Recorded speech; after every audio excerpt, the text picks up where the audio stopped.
Good afternoon training. मैं महेंद्र कुमार सैनी और private ITI में आपका स्वागत करता हूं। जैसा कि आप सबको पता है कि हमारा वर्कशॉप कैलकुलेशन एंड साइंस में कंपाउंड इंटरेस्ट का टॉपिक चल रहा था और हमने इसकी कुछ प्रॉब्लम सॉल्व करी थी। तो इसी के बारे में मैं आपको थोड़ा और आगे बताना चाहता हूं।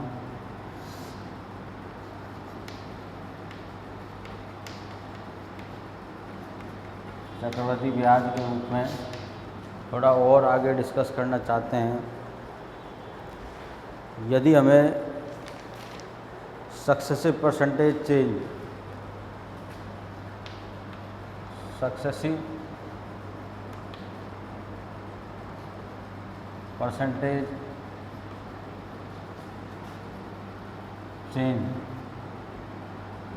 फॉर 2 ईयर के लिए, जब 2 साल के लिए हमें सक्सेसिव परसेंटेज चेंज निकालना हो, जब रेट ऑफ इंटरेस्ट हमें अलग अलग दे रखी हो, तो उसके लिए फार्मूला था। जैसे हम मूलधन मान लेते हैं P बराबर 100। तो पहली साल अगर रेट हमारी X% और दूसरे साल रेट हमारी बढ़ती है Y%, तो फार्मूला क्या स्थापित होता है वो मैं आपको आज बताने जाता हूँ। 100 का X% कितना होगा फर्स्ट ईयर के लिए? X/100 इंटू 100 यानी X। जो ये X है ये हमारा क्या है? फर्स्ट ईयर का CI है। क्या है? फर्स्ट ईयर का CI है, CI ऑफ फर्स्ट ईयर। अब X का Y%, X का Y%,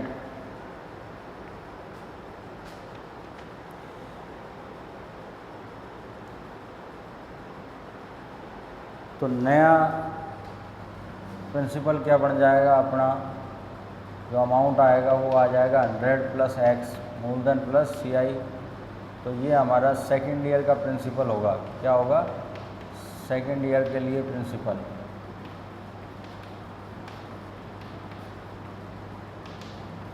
तो फर्स्ट ईयर के एंड में जो अमाउंट आएगा वो आएगा, और ये फर्स्ट ईयर के एंड में अमाउंट विसर्जन होगा। फर्स्ट ईयर के एंड में विसर्जन होगा। तो जो 100 प्लस X है ये सेकेंड ईयर के लिए प्रिंसिपल बन जाता है। तो इसका Y% निकालते हैं। 100 प्लस X का Y%,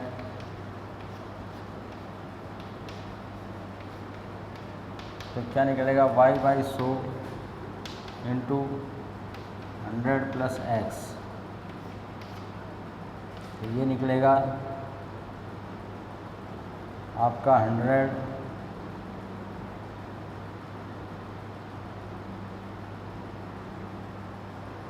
बाई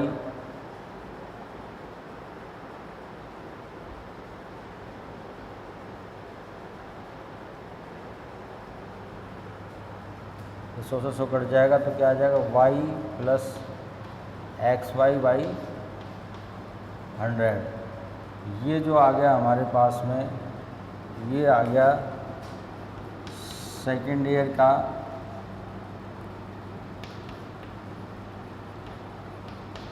CI। तो जब 2 ईयर का हम CI, 2 ईयर का CI ऑफ निकालेंगे, CI के लिए रेट ऑफ इंटरेस्ट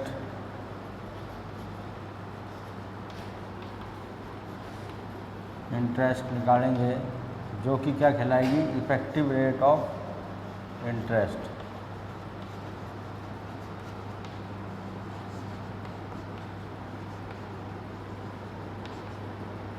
तो वो क्या आएगी हमारे पास में? जो सेकेंड ईयर का CI निकला है और जो फर्स्ट ईयर का CI निकला था वो दोनों आपस में जुड़ जाएंगे, यानी X plus Y plus X Y by 100%। ये हमारी 2 साल के लिए रेट ऑफ इंटरेस्ट निकल जाएगी, जिसको इफ़ेक्टिव रेट ऑफ इंटरेस्ट कहते हैं, एक्स प्लस एक्स वाई बटे 100%। जब दोनों सालों के लिए रेट ऑफ इंटरेस्ट अलग अलग दे रखी हो, क्या दे रखी हो, अलग अलग।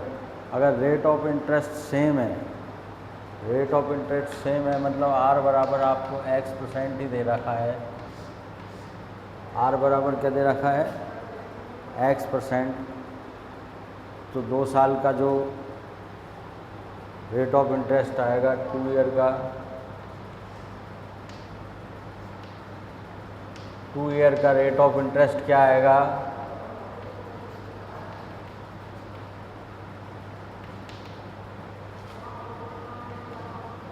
वो आ जाएगा अपने पास में, यहाँ पर x की जगह x रखेंगे, x प्लस वाई की जगह x रख देंगे, प्लस x गुणा x बटे 100, यानी ये आ जाएगा 2x plus x square by 100। इस फार्मूले से भी हम डायरेक्ट, जब हमें रेट ऑफ परसेंट दोनों सालों के लिए सेम दे रखी हो, अगर पहले साल के लिए दूसरी रेट ऑफ परसेंट कुछ दे रखी है और दूसरे साल के लिए रेट ऑफ इंटरेस्ट कुछ दे रखी है, तब हमारा फार्मूला लगेगा ये। लेकिन जब रेट ऑफ इंटरेस्ट दोनों सालों के लिए सेम दे रखी है, तब फार्मूला लगेगा हमारा ये, ठीक है।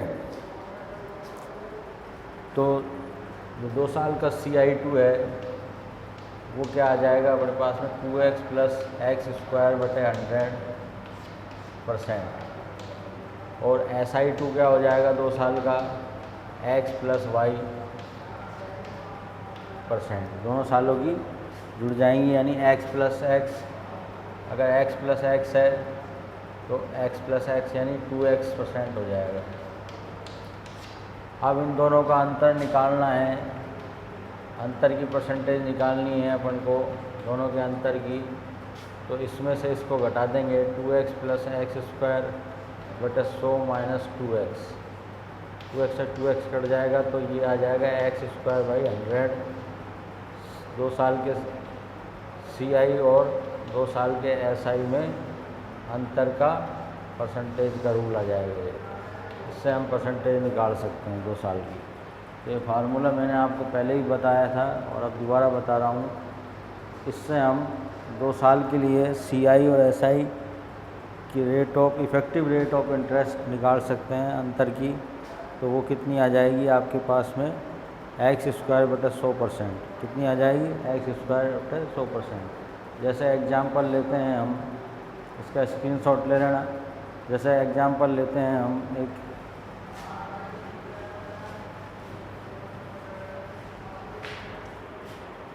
अगर हमारे पास कोई मूलधन है P बराबर 4000 रुपीज़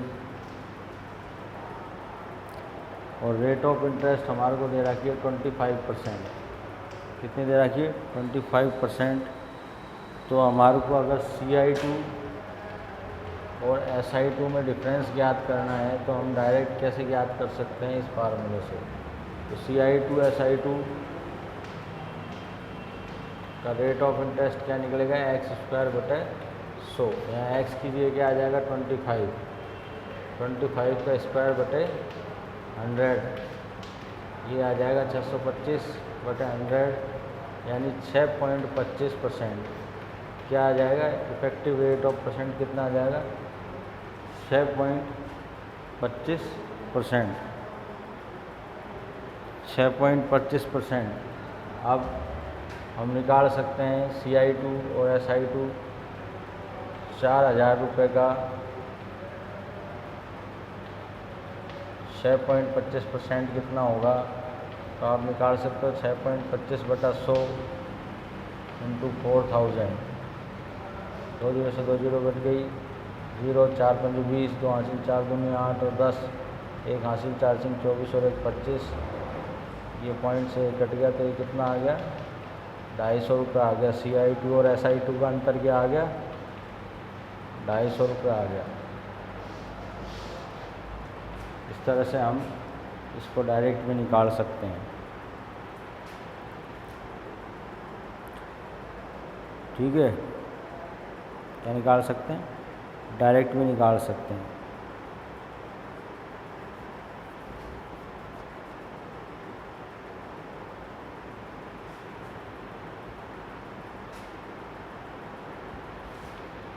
यदि हमें इसी सवाल में इस प्रकार से दिया हो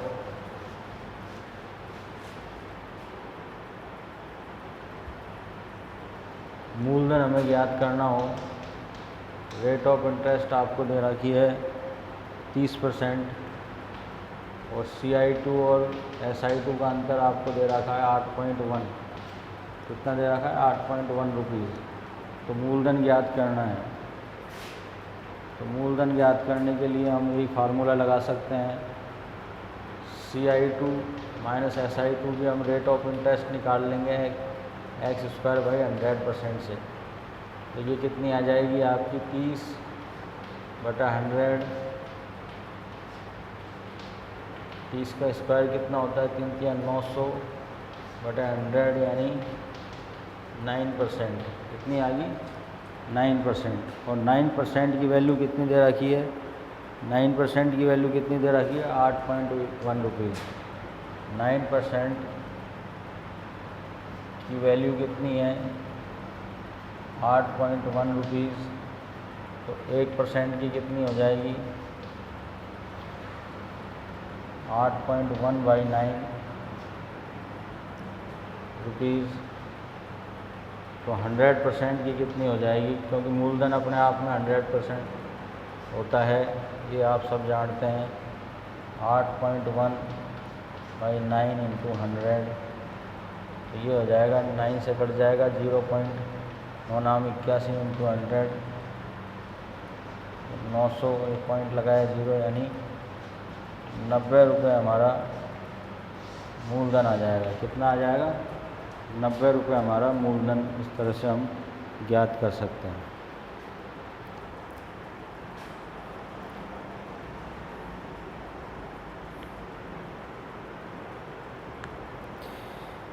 जब रेट ऑफ इंटरेस्ट अलग अलग हो, क्या हो? अलग अलग हो, x और y हो, तो हमारा CI2 और SI2 का डिफरेंस क्या आएगा? CI2 और SI2 का डिफरेंस क्या आएगा? जब रेट ऑफ इंटरेस्ट पहले साल के लिए आपको x% दे रखी है और दूसरे साल के लिए आपको y% दे रखी है, तो SI2 और CI2 क्या आएगा हमारा? CI2 के लिए क्या आएगा? Net of x + y + xy/100%। और SI2 क्या आ जाएगा हमारे पास में? x + y%। जब CI2 माइनस SI2 करेंगे 2 साल के लिए, तो x + y + xy/100 minus x + y। तो माइनस से ये माइनस हो जाएगा, ये दोनों कट जाएंगे। तो हमारे पास में CI2 माइनस SI2 क्या आ जाएगा? xy/100। ये फार्मूला हम लगा सकते हैं जब रेट और इंटरेस्ट दोनों सालों की अलग अलग दे रखी हो। क्या दे रखी हो? अलग अलग। जैसे फर्स्ट ईयर की रेट दे रखी है हमारे को, फर्स्ट ईयर की रेट दे रखी है हमारे को 3% और सेकंड ईयर की रेट दे रखी है 7%। क्या दे रखी है? 7%। तो CI2 और SI2 का डिफरेंस की परसेंटेज कितनी आएगी वो हम निकाल सकते हैं डायरेक्ट इससे। xy/100 यानी 3 × 7/100 यानी 3 × 7 = 21/100 यानी 0.21%। कितनी आएगी? 0.21%। ये परसेंट में होता है। 0.21% इसकी वैल्यू आ जाएगी।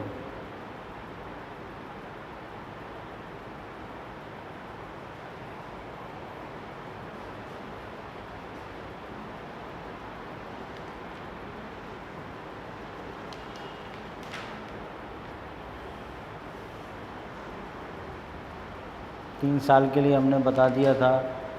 अब मैं आपको एक नई चीज़ बताने जा रहा हूँ।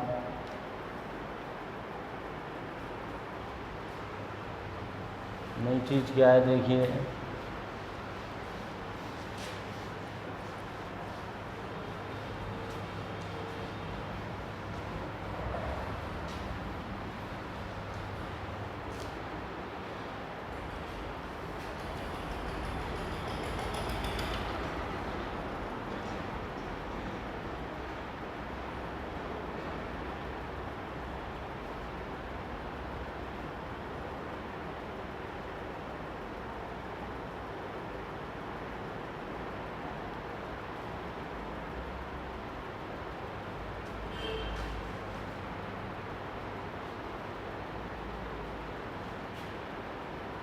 यदि कोई मूलधन हमारा P है L और रेट ऑफ इंटरेस्ट कितनी है R%, तो पहले साल के लिए, फर्स्ट ईयर के लिए जो हमारा इंटरेस्ट होगा CI ऑफ फर्स्ट ईयर वो होगा P का R%, यानी P गुणा R/100। क्या होगा? P गुणा R/100, PR/100 भी लिख सकते हैं इसको। सेकंड ईयर के लिए क्या होगा? CI ऑफ सेकंड ईयर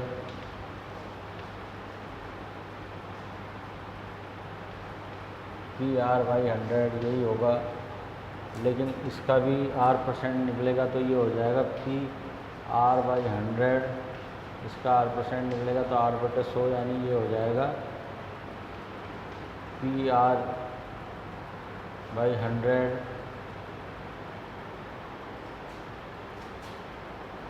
ये हो जाएगा आपका P गुणा R²/100। क्या हो जाएगा? ये हो जाएगा। तो यही हमारा अब CI2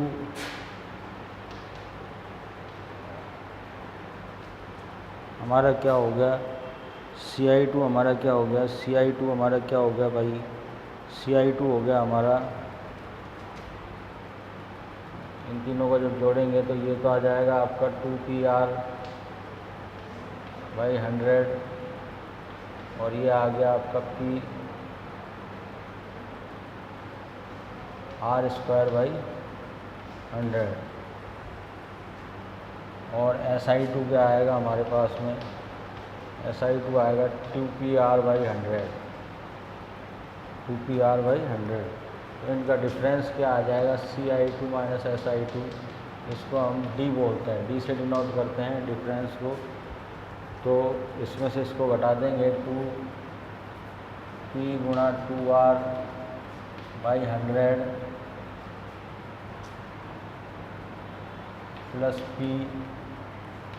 गुणा R²/100 माइनस 2PR/100। तो यहाँ से हम D बराबर निकाल सकते हैं, 2PR/100 कॉमन ले लेंगे, ये बचेगा 1 प्लस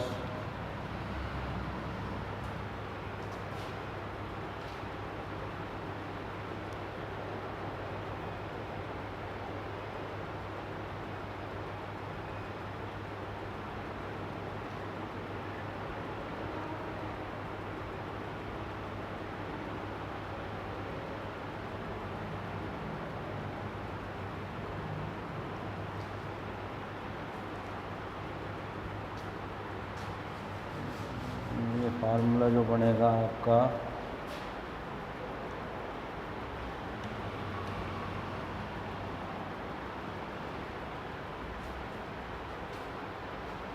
ये दोनों कट गए ना, 2PR, तो क्या बच गया हमारा? P गुणा R²/100, ये D का मान आ गया।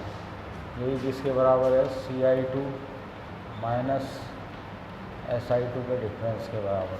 अगर हमें P का मान दे रखा है और CI2 माइनस SI2 का डिफरेंस दे रखा है तो हम रेट ऑफ इंटरेस्ट इस फार्मूले से ज्ञात कर सकते हैं।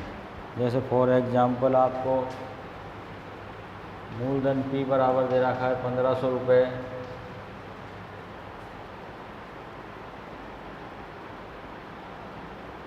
कितना दे रखा है? 1500 रुपये।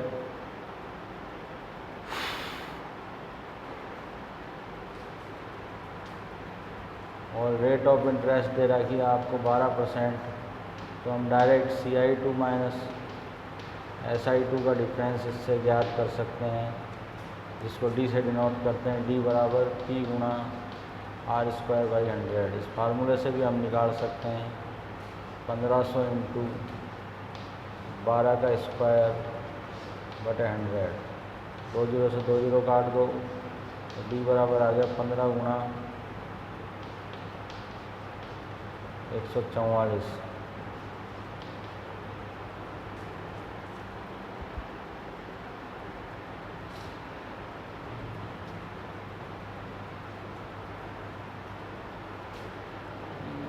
ये स्क्वायर इसके ऊपर है, ठीक है, पूरे के ऊपर आता है स्क्वायर।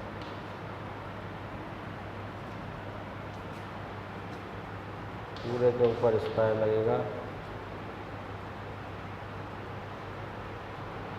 तो ये 2200, तो 15 गुणा 15 चौके 60, 86 15 चौके 60 और 66, 86 15 कम 15 और 6 21/100। तो ये आ गया D का मान 21.6%। कितना आ गया? 21.6%, सॉरी 21.6 रुपये आ गया। CI और SI का अंतर क्या आ गया?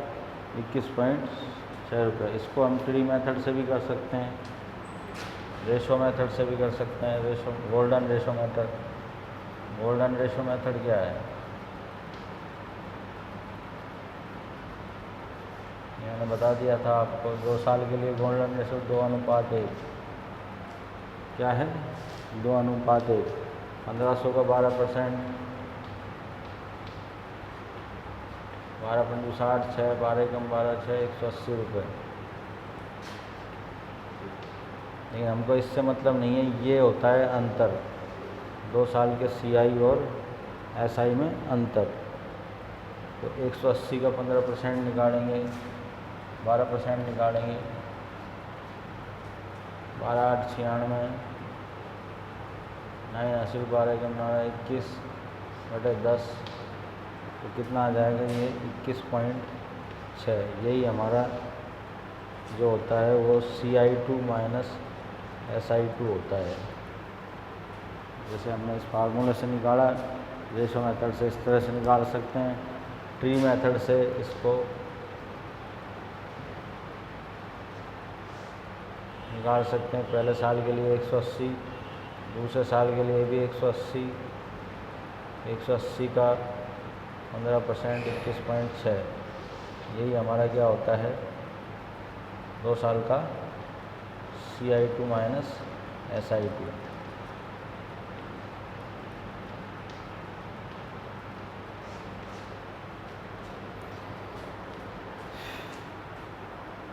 तो हम किसी भी प्रकार से इसको निकाल सकते हैं, ये ध्यान रखना है आपको। अब तीसरा आता है 3 साल के लिए। 3 साल के लिए हम क्या करें? 3 साल के लिए भी इसी तरह से हम बना सकते हैं।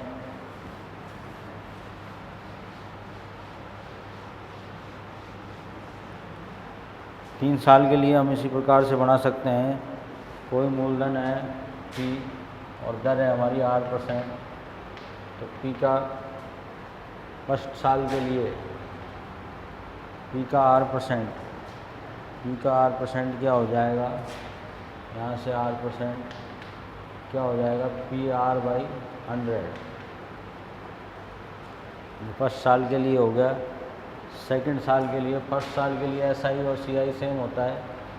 सेकंड साल के लिए देखिए, सेकंड साल के लिए PR/100 यही रहेगा, SI और CI, लेकिन इसका ब्याज जो बनेगा वो बनेगा P इंटू R/100 का होल स्क्वायर।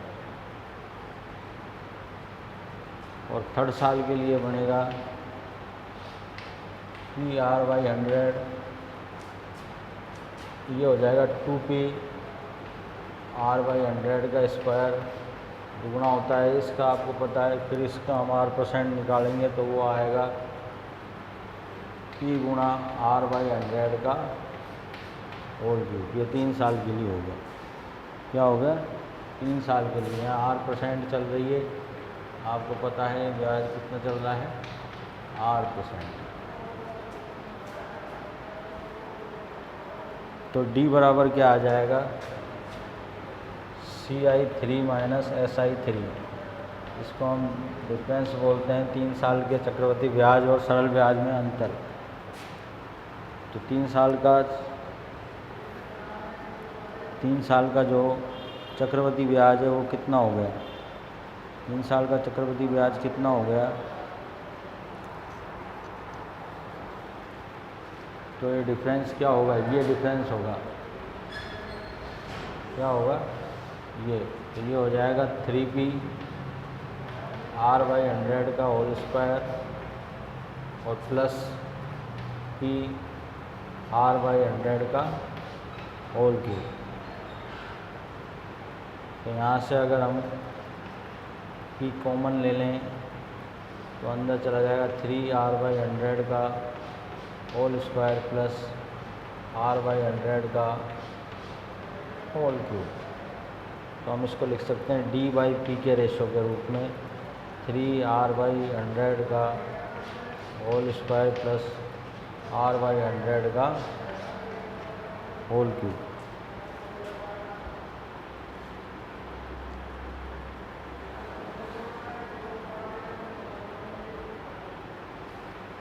या इस फार्मूले को यहाँ से इस तरह से ना लिख के इसको आगे यहाँ पे हम सोल्व कर सकते हैं। इसको सोल्व कर सकते हैं। क्या कॉमन ले सकते हैं इसमें से? p r बाई 100 का होल स्क्वायर कॉमन ले सकते हैं। तो अंदर क्या बचेगा? 3 प्लस यहाँ बच जाएगा r बाई 100। तो ये बन जाएगा नया फार्मूला हमारा यहाँ पर p r बाई 100 का होल स्क्वायर। यहाँ हमने 100 कॉमन ले लिया तो ये होगा 300 प्लस r। ये हमारा d बराबर, ये भी हम लिख सकते हैं d बराबर p r बाई 100 का square into 300 plus r by 100। अब इसको रेशो के रूप में लिख सकते हैं d by P r by 100 का स्क्वायर 300 प्लस r बाई 100। ये एक नया फार्मूला हमारा बन जाता है। जब हमें CI2 और SI2, CI3 और SI3 का डिफरेंस दे रखा है, मूलधन दे रखा है, रेट ऑफ इंटरेस्ट निकालना है, तो इस फार्मूले से भी हम निकाल सकते हैं।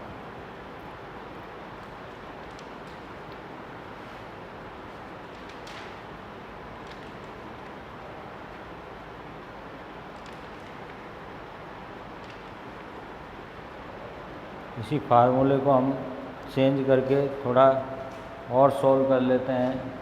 हम मान लेते हैं, हम यदि मान लेते हैं इसको समीकरण 1 और मान लेते हैं जो r% है हमारी, वो हमारी क्या है? r/100। इसको हम मान लेते हैं 1/x। क्या मान लेते हैं? 1/x माना हमने। तो 1/x r बाई 100 की जगह हम 1/x रख देते हैं। क्या रख देते हैं? 1/x। तो d बराबर क्या आ जाएगा? p r बाई 100 1/x रख देंगे, इसका स्क्वायर इंटू 3 प्लस 1/x। ये हमारे पास में आ जाएगा d बराबर,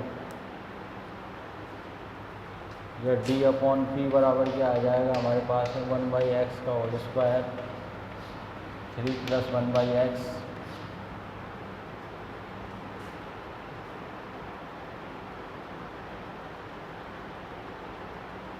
तो इसी को हम सॉल्व करेंगे। d बाई पी बटे 1/x स्क्वायर, यहाँ x कॉमन ले लिया तो 3x प्लस 1। ये नया हमारा फार्मूला बन जाता है d बाई पी डी क्या है यहाँ पर, डी सबको पता है। डी क्या है यहाँ पर, 3 साल का CI और SI में डिफरेंस। तो D बटे P बराबर बन गया 3x + 1 बटे x³।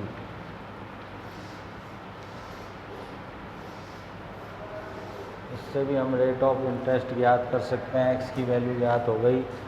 अगर डिफरेंस दे रखा है, मूलधन दे रखा है, तो हम x की वैल्यू ज्ञात करके रेट ऑफ इंटरेस्ट ज्ञात कर सकते हैं। देखिए एक सवाल में रेट ऑफ इंटरेस्ट ज्ञात करनी है। इसको मैं बता देता हूँ एक एग्जांपल इसका करके आपको। डायरेक्ट एग्जांपल के द्वारा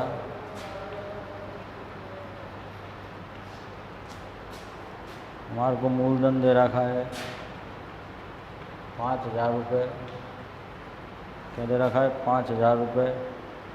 और 3 साल के लिए CI3 और SI3 यानी D बराबर क्या दे रखा है, D बराबर दे रखा है हमें कितना, 155 रुपये। क्या दे रखा है, 155 रुपये। तो आपको रेट ऑफ इंटरेस्ट ज्ञात करना है।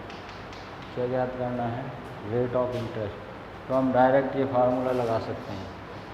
इसमें क्या फार्मूला लगा सकते हैं, डायरेक्ट फार्मूला लगा सकते हैं। D/P बराबर 3x + 1 x³। तो यहाँ से हम x का मान निकाल सकते हैं। D का मान रखेंगे 155 बटे 5,000 बराबर। अब आप देखिए 155 को 5 से काट लेते हैं। 5 × 15, 5 × 5, 5 × 5 31 बटे 1,000। तो यहाँ पर अब हम ऐसी वैल्यू रखते हैं x की जो इन दोनों को हम कैलकुलेट करें तो 31 आ जाए और इसको क्यूब करें तो 1000 आ जाए। तो x की क्या वैल्यू रहेगी यहाँ पर, 10। 3 × 10 + 1 बटे 10 का क्यूब। हमारे पास यही आ जाता है 31 बटे 1000। क्या आ जाता है, 31 बटे 1000। तो इससे हम निष्कर्ष निकाल लेते हैं x का मान क्या आया हमारे पास में, 10। क्या आया, 10। तो R/100 बराबर हमारे पास में क्या है, 1/x। तो R/100 बराबर 1/10 या R बराबर 1/10 × 100। तो 10% हमारे पास में R का मान आ जाता है। कितना आ जाता है, 10%। यहाँ पर क्या आ जाएगा, 10% आ जाएगा R का मान। इस तरीके से हम इससे डायरेक्ट फार्मूले से भी हम सवाल को सॉल्व कर सकते हैं। इसके बाद एक चीज़ और देखिए,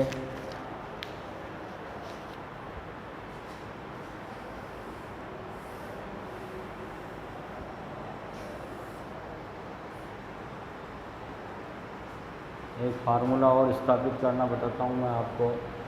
फार्मूलों को आप नोट रखिए।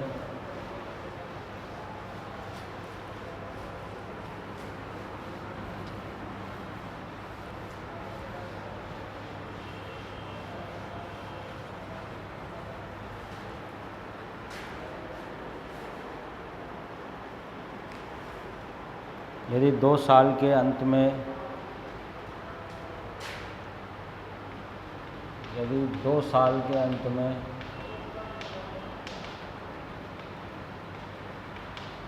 CI है हमारा कंपाउंड इंटरेस्ट कितना है,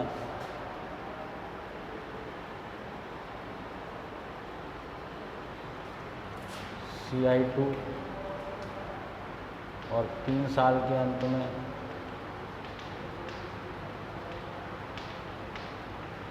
CI है हमारा CI3। ये हमने मान लिया। क्या मान लिया, मान लिया। मूलधन हमें दे रखा है, प्रिंसिपल हमें दे रखा है। प्रिंसिपल बराबर क्या है, P। तो रेट ऑफ इंटरेस्ट ज्ञात करना है हमें, R% ज्ञात करने के लिए हमें फार्मूला बनाना है। क्या बनाना है, फार्मूला। तो हम जानते हैं R%, तो हम क्या लिख सकते हैं, R/100। तो इसको हम लिख देते हैं 1/y। क्या लिख देते हैं, 1/y। तो आर बराबर क्या आ जाता है हमारा यहाँ से, आर बराबर क्या आ जाता है 100/y, 100/y। तो 2 साल बाद अमाउंट क्या हो जाएगा, 2 साल बाद अमाउंट क्या हो जाएगा, यहाँ से CI दे रखा है 2 साल का, तो अमाउंट क्या हो जाएगा 2 साल बाद, 2 साल बाद अमाउंट क्या हो जाएगा P गुणा 1 + R/100 का स्क्वायर। ये 2 साल बाद अमाउंट हो गया। 2 साल बाद CI2 क्या हो जाएगा,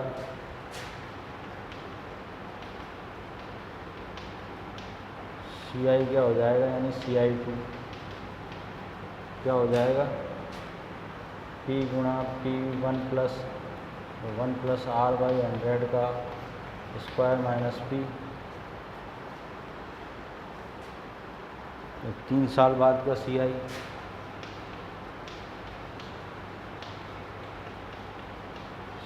यानी CI3 वो हो जाएगा आपका P1 + R/100 का क्यूब माइनस P, ये हो जाएगा। तो जब 2 साल का CI दे रखा हो और 3 साल का CI दे रखा हो, ठीक है, तो रेट ऑफ इंटरेस्ट जब हमें याद करनी हो तो उसके लिए गोल्डन फार्मूला जो बनाना है, हमें क्या बनाना है, गोल्डन फार्मूला। तो वो क्या बनेगा हमारे लिए, देखिए इससे यहाँ से हम CI3 - CI2/CI2 ये फार्मूला बनेगा। तो इसमें हम P गुणा 1 + R/100 cube minus P, minus का चिन्ह, P गुणा 1 + R/100 का स्क्वायर, इस माइनस की वजह से ये माइनस क्या हो जाएगा, प्लस का P, क्या हो जाएगा, प्लस का P। तो ये माइनस का P और ये प्लस का P कट जाएगा और बटे में क्या आ जाएगा, बटे में आ जाएगा P गुणा 1 + R/100 का स्क्वायर माइनस P। तो अब हमारे पास में क्या बचता है,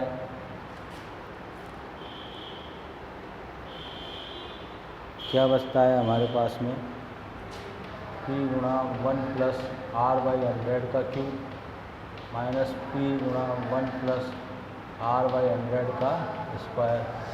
यहाँ से P कॉमन ले लेंगे तो ये बचेगा 1 + R/100 का स्क्वायर माइनस 1। तो P कैंसिल आउट हो जाएगा ऊपर नीचे से, यहाँ से भी ऊपर से P कॉमन ले लिया, नीचे ही P कॉमन है, तो क्या बचेगा 1 + R/100 का क्यूब माइनस 1 + R/100 का स्क्वायर अपॉन 1 + R/100 का स्क्वायर माइनस 1, ये हमारे पास में बचता है। तो अब हम R/100 की जगह 1/y रख देते हैं, R/100 की जगह क्या रख देते हैं, जो हमने माना है 1/y रख देते हैं, यहाँ रख देते हैं 1/y, 1 + 1/i का क्यूब माइनस 1 + 1/y का स्क्वायर और 1 + 1/y का स्क्वायर माइनस 1। अब देखिए यहाँ से ऊपर से हम कॉमन ले लेते हैं 1 + क्या कॉमन ले लेते हैं, 1 + 1/y का होल स्क्वायर कॉमन ले लिया, तो आपके पास यहाँ बच गया 1 + 1/y और यहाँ बच गया माइनस 1। नीचे की स्थिति हम a² - b² से इसको खोल लेते हैं, तो एक बार प्लस में लिख लेते हैं और एक बार माइनस में लिख लेते हैं। ये प्लस माइनस कट गया, यहाँ से ये प्लस माइनस कट गया, तो ये क्या बन जाता है, यहाँ मैं लिख रहा हूँ ये बन जाता है 1 + 1/y का होल स्क्वायर, और ऊपर 1/y बच जाता है, नीचे बच जाता है 2 + 1/y इंटू 1/y। ये 1/1y से ये कट जाता है, तो ये ऊपर आ जाता है, और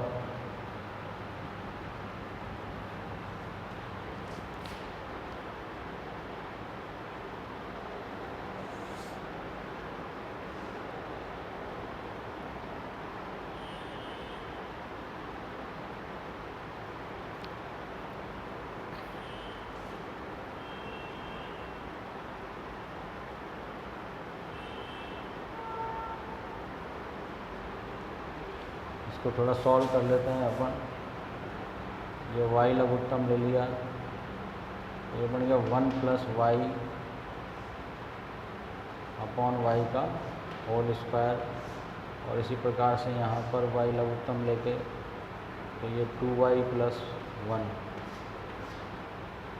तो ये हो जाता है। इसको सॉर्ट आउट करेंगे तो 1 + y का स्क्वायर बटे y स्क्वायर इंटू y बटा 2y + 1 पड़ जाएगा, तो ये आ जाएगा 1 + y का होल स्क्वायर 2y + 1, ये हमारा आ जाता है।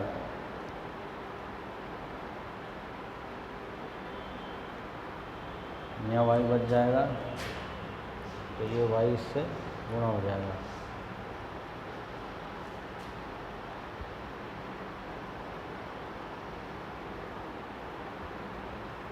अब देखिए इसी फार्मूले को मैं आगे बढ़ाता हूँ, तो इस फार्मूले को आगे बढ़ाने पर ये 1 + y का होल स्क्वायर है, और इसी को हम लिख सकते हैं y, 2y को लिख सकते हैं हम y + y + 1, क्या लिख सकते हैं y + y + 1। तो माना हम क्या मान लेते हैं, माना 1 + y बराबर x मान लेते हैं, तो यहाँ पर 1 + y है, उसके लिए क्या लिख देंगे, x लिख देंगे। तो x का स्क्वायर बटे y into y + 1x, x + y, ये आपके पास में नया डेरिवेशन सॉल्व आउट हो जाता है, जो ci3 - ci2 बटा ci2 के बराबर होता है। किसके बराबर होता है, सुबह हम लिख देते हैं ci3 3 साल का चक्रवर्ती ब्याज में से 2 साल का चक्रवर्ती ब्याज घटा के 2 साल ब्याज में, तो किसके बराबर होगा, ये x² बटे y गुणा x + y के। तो जैसे इसका एग्जाम्पल ये आप सोल्ड आउट कर लीजिए। एक एग्जाम्पल देके मैं आपको समझाता हूँ। ये फार्मूला इसमें ये काम आएगा, ये फार्मूला काम आएगा किस तरह के सवाल में, जब हमारे से क्या पूछा जाएगा, रेट ऑफ इंटरेस्ट निकलवाएगा। जब हमें 3 साल का CI दे रखा है और 2 साल का CI दे रखा है, तो रेट ऑफ इंटरेस्ट हम डायरेक्ट किस प्रकार से निकाल सकते हैं, इस फार्मूले से निकाल सकते हैं। देखिए कैसे,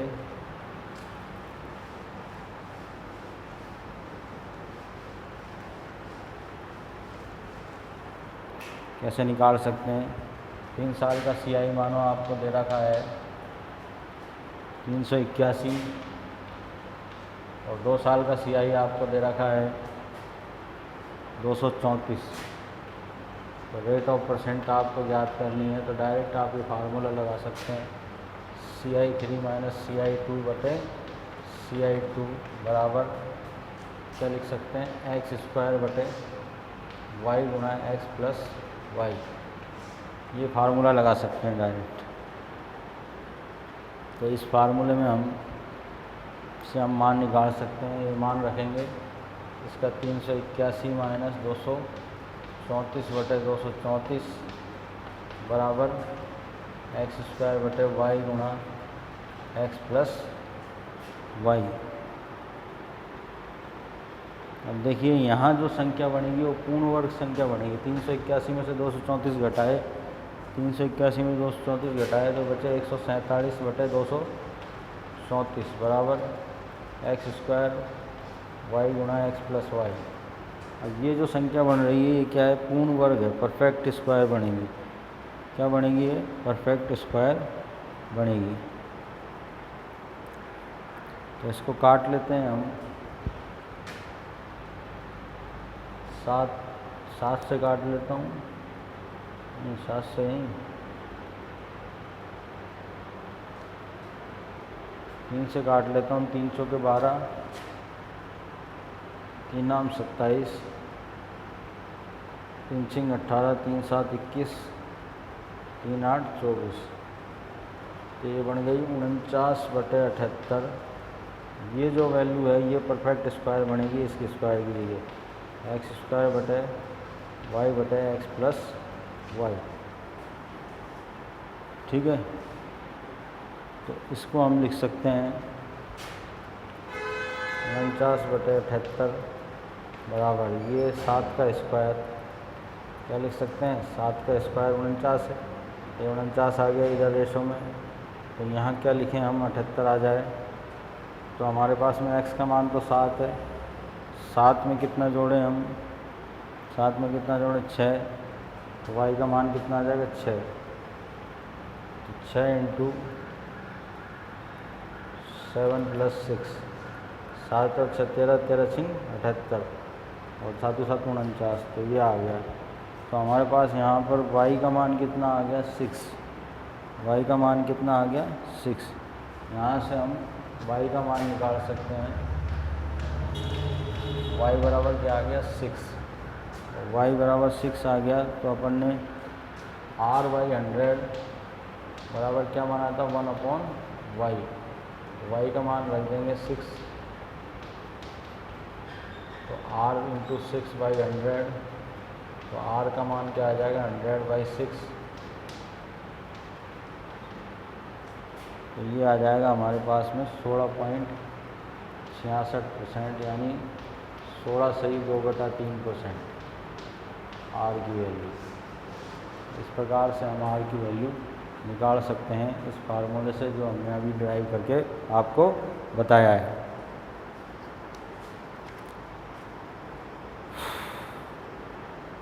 स्केलिंग फैक्टर क्या होता है ये मैंने आपको बता ही दिया था। जो अमाउंट है वह पिछले साल के प्रिंसिपल से कितना गुना हो जाता है अगले साल, वही क्या होता है, स्केलिंग फैक्टर चलता है हमारा।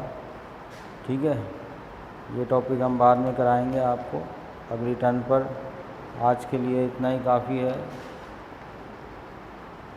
फिर हम इंस्टॉलमेंट के कुछ सवाल करेंगे इसमें।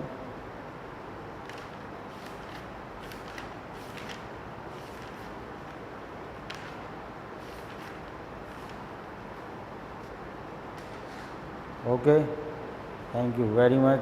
वीडियो लाइक कीजिए, शेयर कीजिए। ठीक है।